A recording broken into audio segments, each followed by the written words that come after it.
കഴിഞ്ഞ ദിവസങ്ങളിൽ ഏറെ പ്രാധാന്യം നേടിയ വാർത്തയാണ് പൂഞ്ഞാർ സെൻറ് മേരീസ് ഫൊറോന പള്ളിയിൽ കാറുകളിലും ബൈക്കുകളിലുമായി എത്തിയ സംഘം വൈദികനെ ആക്രമിച്ചു എന്നത്.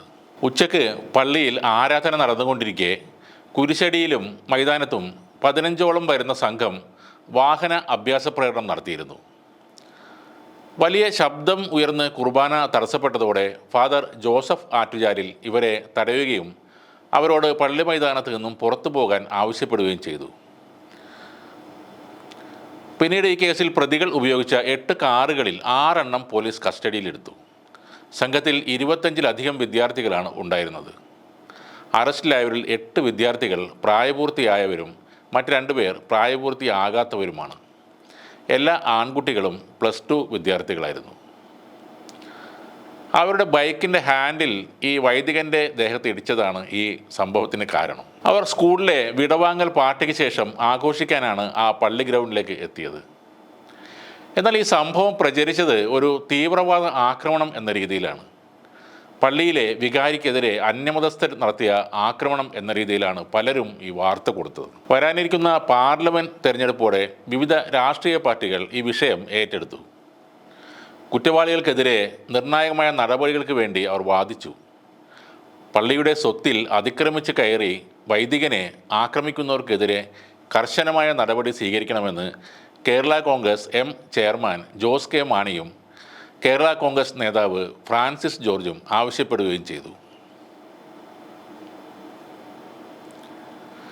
കുട്ടികൾ നടത്തിയ ബൈക്ക് റേസ് വൈദികൻ ചോദ്യം ചെയ്തപ്പോൾ ഒരു ബൈക്കിൻ്റെ ഹാൻഡിൽ അദ്ദേഹത്തിൻ്റെ മേൽ തട്ടിയിരുന്നു.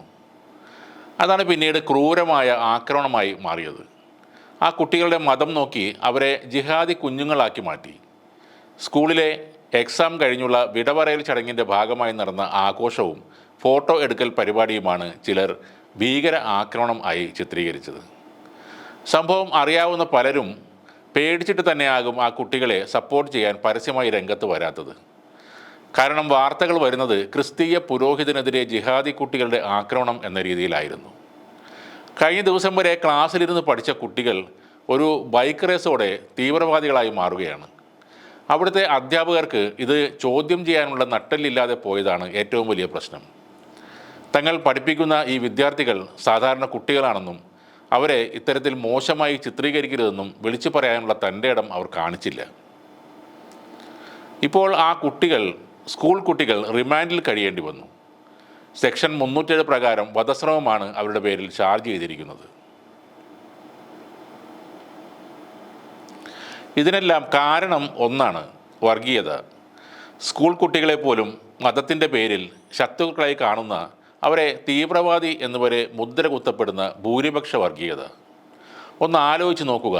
അത്രയും വർഷം തങ്ങൾ പഠിച്ച സ്കൂളിൽ ഫെയർവെൽ പരിപാടി നടത്തിയതിന് റിമാൻഡിലാകുക എന്ന ആ കുട്ടികളുടെ ഇപ്പോഴത്തെ ഭീകരമായ അവസ്ഥ.